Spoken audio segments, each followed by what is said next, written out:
বাইকের আরপিএম উপরে 2-3 উঠে থাকে। এটা মূলত কী কারণে হয় এই যে দেখেন। আর এই বাইকটা টপ স্পিড তুলতে গেলে দেখা যায় 70-80 স্পিড ওঠার পরও টপ স্পিড আর পাওয়া যাচ্ছে না। এটা মূলত কী কারণে হয়, এই দুইটা বিষয় দেখেন একইভাবে কাজ করে এবং বাইকটা যদি দেখেন যে বারবার বন্ধ হয়ে যাচ্ছে, তো এটা মানে কিভাবে ঠিক করবেন এই বিষয়গুলো নিয়ে দেখেন আজকের ভিডিও। তো এটা মূলত সব এই দুইটা কাজ করলে এটা কমপ্লিটভাবে হয়ে যাবে। তো এই দুইটা কাজ কি কি এর আগের ভিডিওতে আমি কন্টিনিউ বলেছিলাম, কিন্তু আপনারা ভিডিওটা কন্টিনিউ দেখেন না, না দেখে আমাকে একই প্রশ্ন একই কমেন্ট বারবার করেন। তো অবশ্যই ভিডিওটা আপনারা দেখবেন, দেখার অনুরোধ রইল। দেখেন ভিডিওতে আমি সর্বপ্রথমে আমরা একটা বাইকে দেখেন কার্বোরেটরের পিস্টনটা খুলছি, কারণ কার্বোরেটরের পিস্টনের আপনারা অনেক কিছুই জানেন না। ভিডিওটা আপনারা স্কিপ করে চলে যান। ভিডিওতে আমি কি বলি সেগুলো আগে দেখেন, আপনারা আগে বোঝার চেষ্টা করেন যে ভিডিওতে আমি কি বলি। ভিডিওতে যে সমস্ত কথাগুলো আমি আপনাদের সামনে তুলে ধরি সেই সমস্ত কথাগুলো আপনারা না মেনে অন্যান্যভাবে যে সমস্ত আমার টেকনিশিয়ান ভাইয়েরা আছে তারা অন্যান্যভাবে একটা কমেন্ট করে চলে যায়।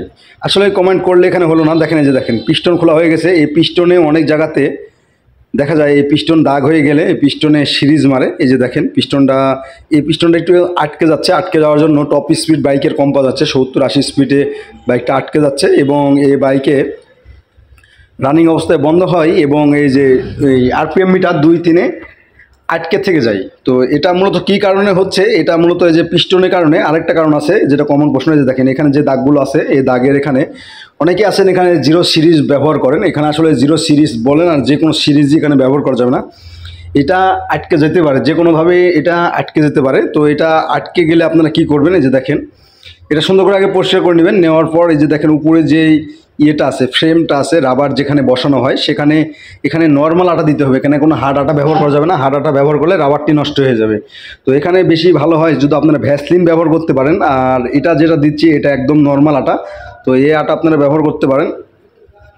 আর এখানে কোনো হার্ড আটা ব্যবহার করা যাবে না, একদম ইজি খুবই নরম আটা ব্যবহার করতে হবে এখানে। তো দেখেন এটা ব্যবহার করার পর এটা যদি টাইট থাকে আপনার সিরিজের বদলে কী করবেন, এখানে অয়েল দিয়ে দেবেন। এই যে দেখেন আমি এর ভিতরে কিন্তু অয়েল দিয়ে দিচ্ছি, যে পিস্টন বডিতে যেটা বসবে সেখানে অয়েল দিয়ে দিচ্ছি। এই যে দেখেন পিস্টনটাতে আমি একটু অয়েল দিয়ে লাগিয়ে দিব। পিস্টনটা অয়েল দেওয়ার পর এর ভিতরে যখন ঢোকাবো তখন একটু টাইট মনে হবে যে আমি অয়েল দিয়েছি। দিয়ে দেখেন এর ভিতরে ঢুকিয়ে একটু এর ভিতরে উপর নিচ করলে এটা পিস্টনটা ইজি হয়ে যাবে।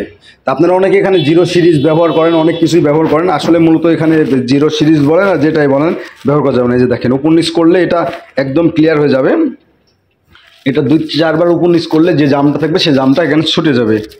আর যদি অতিরিক্ত যে পিস্টন বেশি ক্ষয় হয়ে গেছে সেক্ষেত্রে আপনারা কী করতে পারেন, পিস্টনটা বাদ দিতে পারেন। পিস্টনের ব্যাপারটা নিয়ে আমি একটা ছোট রিল ভিডিও দিয়েছিলাম, ওখানে পার্ট নম্বর সহ দিয়ে দিয়েছি, ওই ভিডিওটা দেখে আপনারা কিনে নেবেন। তো দেখেন এটার আমরা ফুল কমপ্লিট এটা হয়ে গেছে। এটা যে জামটা ছিল সেই জামটা আমরা ছুটিয়ে দিয়েছি। এটা জাম ছোটাতে মূলত সিরিজ কাগজ বা অন্য কোনো কিছু ব্যবহার করতে হয় না। এটা শুধু অয়েল দিয়ে 2-4 বার ওখানে খেলালে ওটা ইজি হয়ে যাবে। তো এটা করলে মূলত বাইকে দেখবেন যে ওই যে টপ স্পিড যারা কম পাচ্ছেন তারা টপ স্পিড ফুল পাবেন। এটা পিস্টনটা দেখা যায় মাঝখানে আটকে গেছে, যার জন্য টপ স্পিড ভালো পাচ্ছেন না। এই পিস্টনটা যদি আটকে যায় তাহলে টপ স্পিড কম হবে এবং বাইকটি দেখা যায় যে রানিং অবস্থায় ওই যে কোনো সময় বন্ধ হয়ে যেতে পারে এবং আরপিএম মিটার ওই যে 3 থেকে যেতে পারে। আর এখানে আরেকটা বিষয় আছে যে দেখেন এই ট্যাফিট আমি বারবার বলি, আপনারা ট্যাফিট জানেন যে ট্যাফিট ক্লিয়ার করতে হয়, কিন্তু ট্যাফিট বলি বারবার ফিলার গেজের মাপে আপনারা ক্লিয়ার করবেন। কারণ যদি সেম মাপে যদি এখানে ক্লিয়ার করেন তাহলে বাইকের ওই আরপিএম মিটার 3 থেকে যাবে বা 2 এসে থেকে যাবে। তো শুরুতে আপনারা এই বাইকটি দেখছেন যে আরপিএম মিটার ওই 2 থেকে যাচ্ছে, এটা নামছে না।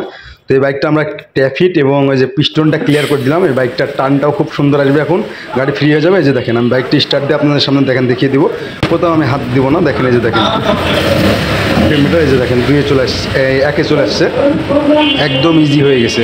তো ভিডিও ভালো লাগলে অবশ্যই শেয়ার করে দেবেন। ধন্যবাদ।